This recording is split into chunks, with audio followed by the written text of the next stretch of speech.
A farmhouse is shown at the beginning of the film recaps. It was night in that farmhouse and a bright light was shining through. This glowing light is nothing but a magical creature. When a farmer wakes up in the morning to find that someone has ruined his farm. As a result, the landlord rags because everything happened as a result of that light. The owner of the farm calls his 3 sons and orders them to guard the farm. Here we observe the youngest son of the owner, John, whom everyone considers idle. His older brothers benefit from his kindness. John's brothers ask him to watch the farm alone. John agrees and prepares to guard the farm on his own. John hears a strange voice while sitting alone on the farm. When he turned and looked back, a white horse was standing behind him. John couldn't believe what he was seeing when he saw such a big white horse. Now he tries to catch the horse by tying a rope to it. The horse starts to run, but John holds the ropes tight. That's why John moves with that horse. The horse becomes unbalanced and falls into the swamp while moving forward. John helps the horse out of the swamp. Meanwhile, John realizes that the horse's eyes are full of tears. John feels terrible and vows never to go near this farmhouse again.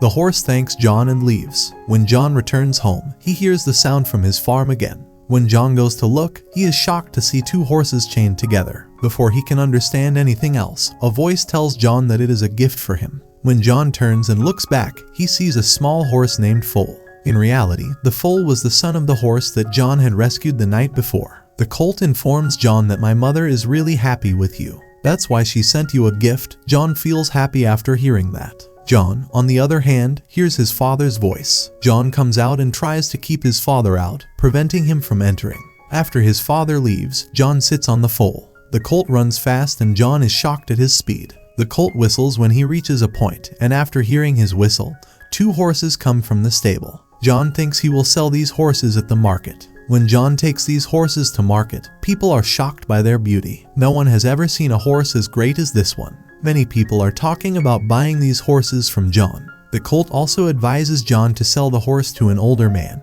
John, on the other hand, wants to sell these horses to the king. When the king arrives, he is fascinated by the horses, but his minister believes them to be stolen horses. The king takes advantage of this and takes John's 2 horses without payment. When John talks about money, he keeps quiet and walks away. John is reprimanded by Colt, who says, "I already told you to sell those horses to that old man." When the foal notices him sad, he whistles again and the horse returns to him. Because of these 2 horses, the royal carriage overturns. Fits in a bag of flour. King is ragged but unable to say anything because of the chamber, and he asks John to give money for these horses. John sets a high price for the horse, to force the king's people to recommend him to employ John for his work. Because if John lived here, the king would take revenge for his insult. John accepts the king's offer and starts working for him. Now the king's assistant advises him to call John's phoenix bird, which was a fiery bird and difficult to bring. According to king's assistant, summoning the bird is difficult and John could never do it.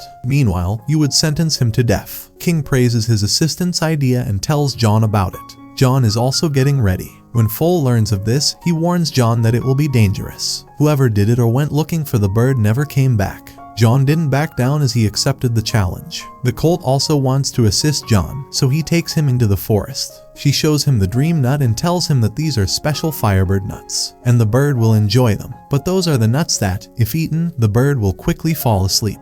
Later we managed to catch the bird quickly and got to the area where it lived. Firebirds live underground, according to Foal, and drop some nuts on the floor. They wait for the bird to come later, and when it smells the nuts, it climbs out of the ground. The bird eats the nuts and passes out shortly afterwards. As John tries to catch the firebird, it rises to its feet and gives chase. As he rushes to catch John and the foal, the entire island catches fire. The firebird has captured the colt, and John throw the last places of the nut in front of him. When a firebird eats a nut, it faints. When he awoke the next morning, he considered himself bound to them. When John sees the firebird, he sees tears in his eyes, making him feel quite bad for him. As a result, he frees the firebird. The bird flies away by opening its feathers when released. On his way out, he gave John one of his feathers that glowed with heat. The colt assures John that the king will not forgive him now. However, John claims that the sight of this feather will convince them that they have captured the firebird. When John goes to the king and the king doesn't believe anything.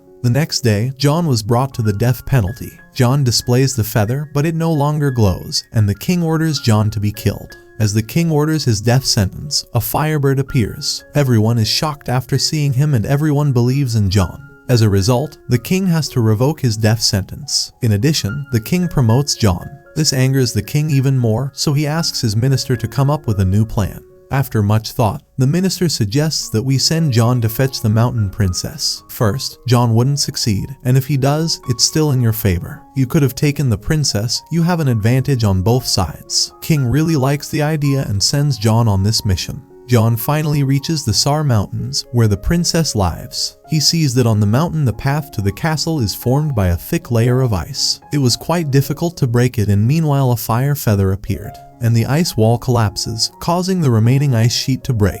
A flood comes and the foal swims in it and falls. It descends like a snowball from the mountains. When John enters the castle, he notices a large number of girls, all asleep. It was extremely difficult to identify the true princess among them. However, when a firebird feather falls near the girl, John recognizes her as a princess. When John sees the girl's beauty, he is stunned, and he informs her that his king is interested in marrying her. On the other hand, the girl claims that if your king is so powerful, he would come to take me away. The girl jumps off the mountain after saying this. John also doesn't care about his own life and jumps down after the princess. The colt saves them both and carries them down by riding them on his back. After observing John, the foal realizes that he is starting to like the princess. The colt realizes that if the king finds out, it will be a problem for him. The princess secretly listened to their conversation. She too thinks she's starting to like John. When they return to the king, everyone is amazed to see such a beautiful princess. Now that he has seen John alive, the king is raging, but his followers are trying to understand him,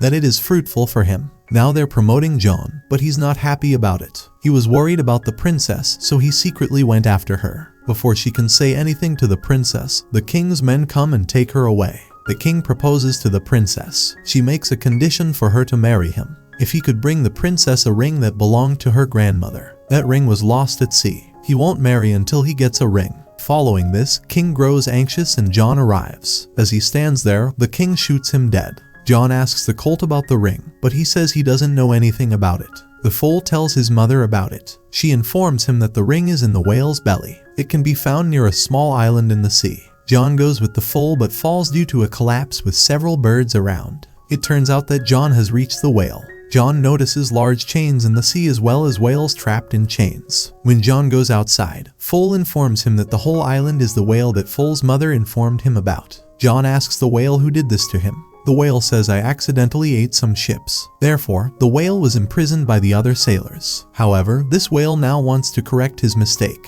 John is sad about the whale and has a plan.